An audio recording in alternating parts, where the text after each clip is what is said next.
right, can I be authentic? That's what I'm talking about. Can I be authentic for a second?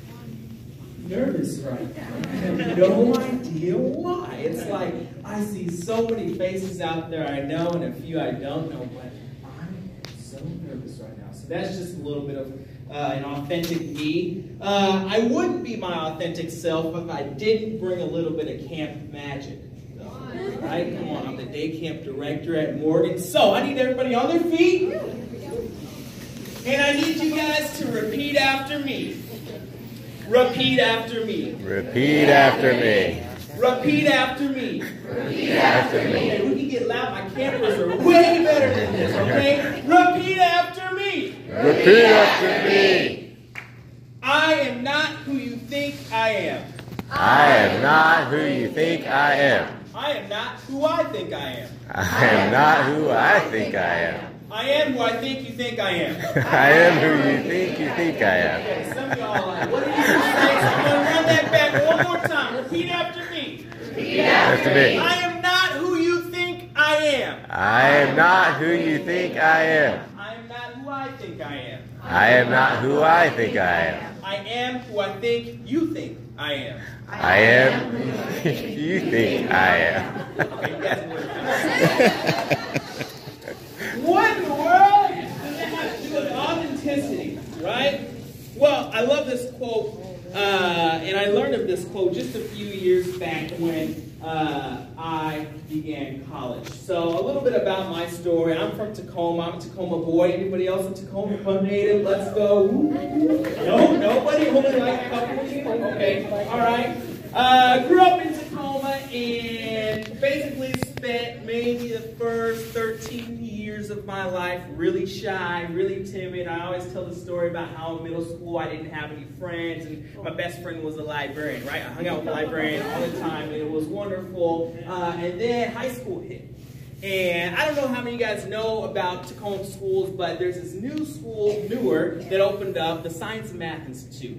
And it's in Point Defiance Park in the zoo there, right? And so my first year going to that school was the first year that school had ever existed. And so this is a great opportunity for me to explore myself and who I was. So first year there, there's 120 kids running around Point Defiance Park. Imagine this, right? 120 ninth graders running around the park and zoo. As you can imagine, this is a little bit crazy, but it was great, I promise you. So I went through all throughout high school, and as I began to explore myself, I became familiar with this idea of leadership. In my first year there, I helped start our ASB, our student government. And throughout there, I grew and grew and grew and started serving in all sorts of different areas. I did the Kids Night Out program as a team leader at the Morgan Y. And I helped out with Metro Parks. And I did student government and Relay for Life and Keep Club. And I did all of these things. And eventually I got to the point where I was like, wow. This is who I am. This is me. And so my senior year in high school, I heard of this opportunity called the Act 6 Scholarship. How many of you guys have heard of the Act 6 Scholarship? So it's, wow, a couple of you. Okay, that's great. So it's this full tuition scholarship here in the Tacoma, Seattle area. And basically, they select 20 or 25 people every year to get this full ride scholarship. Now, about 1,000 people apply to this scholarship every year. In my senior year, I was lucky enough to be selected as one of those people. And so, with that being said, I was able to have this full ride scholarship to go to a school called Northwest University in Kirkland. How many of you guys have heard of Northwest? Let's go, Eagles, tell us up. All right. Nobody's heard of Northwest. Whenever I say it, they're like, are you talking about Northwestern? No, Northwest, not Northwestern. Anyway, so I got this full ride scholarship to attend this school. And this school is a Bible college, and I'm like, man, this is going to be great. I'm going to be a leader on this campus, and that's exactly what I did. I went to school there, and before I got to school, we had to go through this 16-week leadership cultural competency training, and it was great. And while I was in that training, I was told that I would be, when I got to the school, that I would go through a bit of a culture shock. Now, if you're from Tacoma, Pierce County, right, you know that that's a little bit different than the Kirkland area or the Belleville area, right? Come on, you guys know what I'm talking about? And during that training, though, this quote right here was the quote that stuck with me to where I'm at today. I am not who you think I am. I am not who I think I am. I am who I think you think I am. And when I got to Northwest, I didn't realize that this quote would stick with me, but I got there and started doing all this leadership stuff, right? I joined our student government senate and whatever. I joined all of these different clubs, and going into my sophomore year, a couple of campus administrators there, they asked me to kind of be this chairperson for what they call the Northwest University Ministry Association, right? So that was a great opportunity to lead all of the student ministries on that campus. This is a big deal. This is like being student government president of a large college, right? This is a big deal. So, of course I applied, and of course I got it because these people asked me to apply, right? I got it. So, I was like, man, this is awesome. I'm the big man on campus now. Come on, let's do this. So I get in there, and the first couple months are great. I'm like, I'm going to change the world. This is going to be great. And then I got exposed to what was really going on. And I was left hurt. And so there were a lot of things. I'm not going to get into the details about it, but there were a lot of things going on.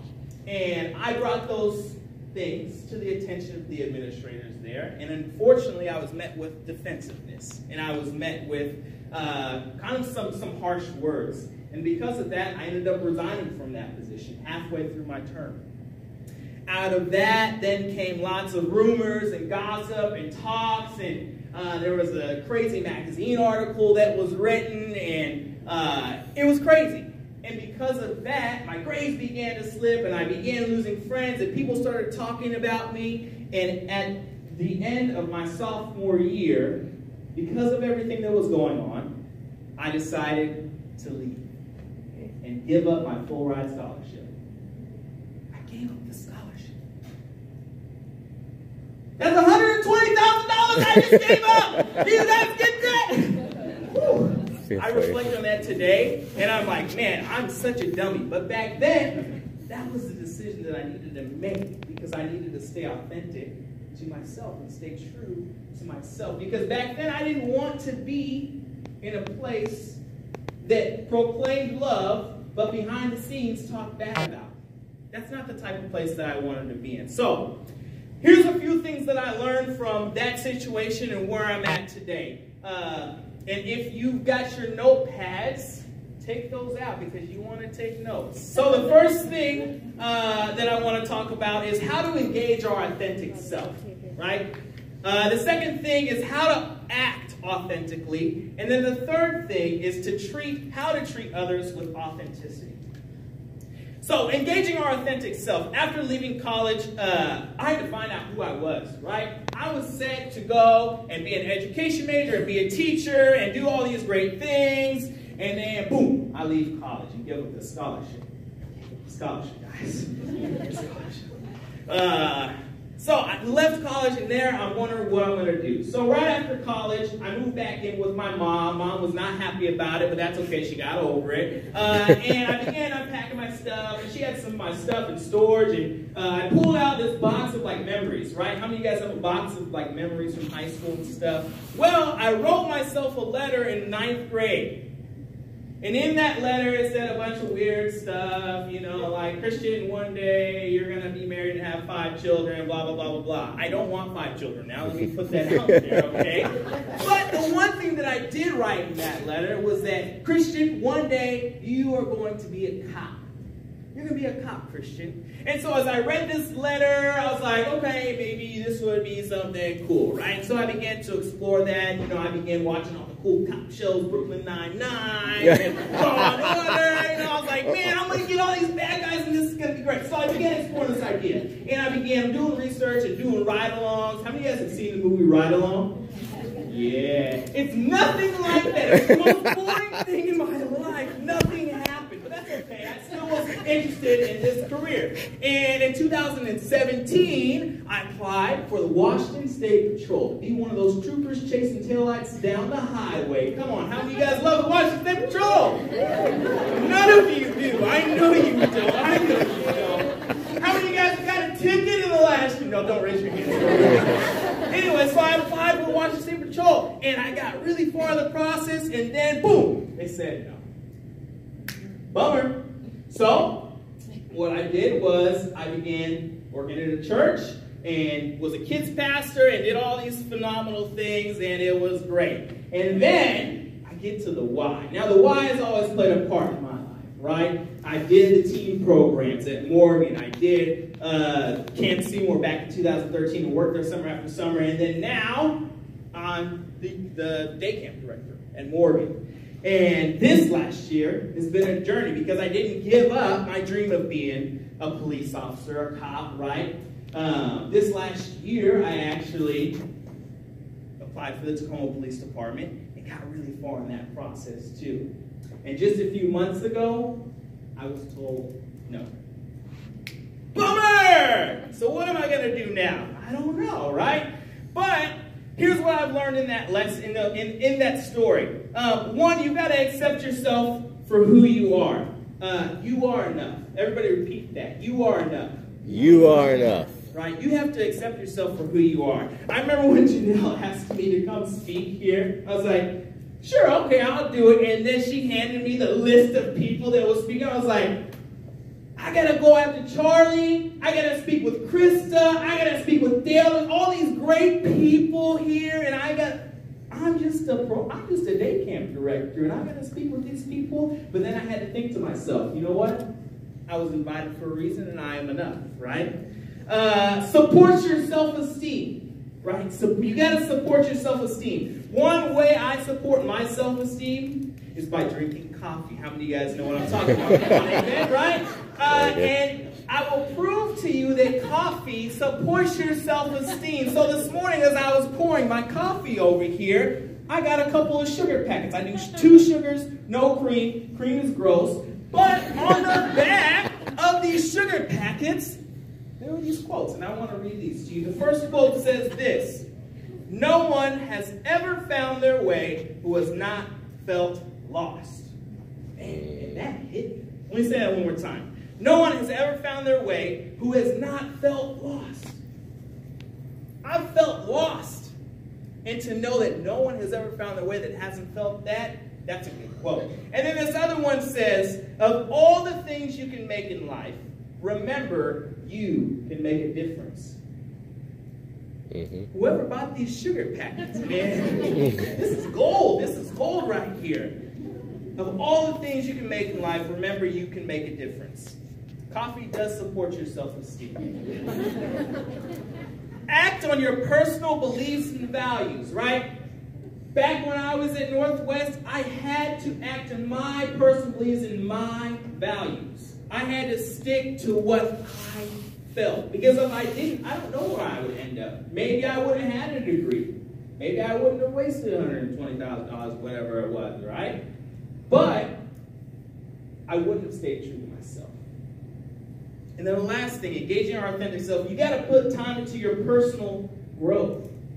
You have to put time into your personal growth. Whether that's going and taking a training that Momo puts on, right? Come on. Or whether it's going to a conference halfway across the nation, you have to do something to invest in yourself and your personal growth. Okay, point number 2, act authentically. Now, this has been a challenge for me, learning how to do this, because like Momo, I'm also a people pleaser. I love pleasing people. How many of you guys are with me on that, right? I hate saying no. I hate saying no. But here's some things that I found on how to act authentically. One, you've got to be present. Now, y'all know you work at the Y and it can be busy sometimes, right? Yeah, sometimes you get distracted and things are pulling you all different ways, but it's important to make sure that we're being present in that moment. When one of my staff members comes up to me and talks to me, I've learned that I have to be present. Right? That's how we're being authentic, is being present in that moment and not being distracted by all the different things that are going on. You got to express your thoughts and feelings. Now, this is hard to express your thoughts and feelings because you don't want to make people mad, right? Or you don't want to say the wrong thing. You don't want to catch somebody off guard with what you say. But it's important, in order to stay authentic to yourself and act authentically, to express what you're feeling. You've got to express what you're feeling. You got to ask for help and be vulnerable too. Now this right here, this is the hard thing. Being vulnerable. We live in a society today that says, you got to be tough. Ooh, you can't be vulnerable. Don't share your feelings, right? But no. Live that opposite life. You have to be vulnerable. You have to ask for help. Because if you don't, you're going to be left somewhere over here. And nobody's going to know what's going on. Nobody. But you've got to ask for help. And you have to be vulnerable. Okay, point number 3. Treat others with authenticity. Now this one's a hard one too. Because we put on so many masks, right? Just like Mama was saying, I'm fine. I've got that I'm fine mask on, right? When you're at work, I'm fine. When you're at home, right? You got all these different masks. But in order to treat others with authenticity, we have to leave the masks behind and we have to be our true self at all times. Now, I'm not saying, like Momo said, right? Don't go to Starbucks and share your life story or whatever, okay? But at the same time, be true to you. Be honest. Be honest. That's what we're on Cedar Core Valley, so we should be good with that one. And then maintain long-term relationships. This is something that I've found really valuable lately. Back in 2013 when I met Scotty and Pappy, I thought they were just two crazy dudes, and especially Pappy. If you guys don't know Pappy, get to know him. But over the years, they've been able to foster a relationship with me, and by far these two gentlemen right here are two of the greatest inspirations in my life, and I'm so thankful for these two. And I look up to them a lot. But it's so important to maintain those long-term relationships. Find somebody to maintain a long-term relationship with. So, with that being said, I've got 5 practical steps. Now, I asked you guys to take out your notepads earlier. Maybe 2 of you did. Here's what you really need to do, okay? Because this is where you put it into practice. Take out your notepads, take out your phones, and take notes, okay? 5 practical steps to creating an authentic life. Number 1. Oh, Jose took out his phone. I was surprised. Thank you, Jose. All right, number 1. Redefine your values. Find out what matters to you. And I'm not talking about our core values. Obviously, those are important, right? Respect, caring, honesty, responsibility. Those are important. But redefine your values. What matters to you? That's number 1. Number 2. Foster an open mind. You've got to be open to what's going on in this world, right? Things are crazy in this world right now, as we all know. And you've got to be open. You've got to have an open mind. You've got to be open to learning the other stuff, not just your perspective, right? How many of you guys were at YDEA? Okay? You don't grow if you don't. No, come on, it's stuck with you. Let's go. You don't grow if you don't know. Have an open mind. We cannot grow if we don't know. Number 3. I want you to really write this one down or keep it in your head. Okay? Fill in the blank here. If you really knew me, you'd know this. If you really knew me, you'd know this. And this right here speaks to who you are. If you're having a conversation on the bus or whatever, or maybe with a friend, I don't know, you'd say, if you really knew me, you'd know this about me. Fill in the blank there. Number 4, notice when you're being inauthentic. Now this one can take some work, right? You got to notice when you're being fake. Sometimes it's hard to notice that. Especially as people pleasers, it's hard to notice when we're being fake, but you've got to notice when you're being inauthentic. And you've got to notice when things are not going right. And then number 5, trust your intuition. Trust your gut. If something doesn't feel right, don't go with it. If something does feel right, go with it. But you've got to trust your intuition. All right. Remember that quote that I said earlier? Okay, stand up. Here we go. You guys are tired. Stand up. Okay, repeat after me. Repeat after me. I am not who you think I am. I am not who you think I am. I am not who I think I am. I am not who I think I am. I am who I think you think I am. I am who you think I am. Okay, to hell with that quote. Close your eyes. I want you guys to repeat after me. Repeat after me. Repeat after me. Close your eyes. Close your eyes. I am who I am. I am who I am. Christian eyes. Amen.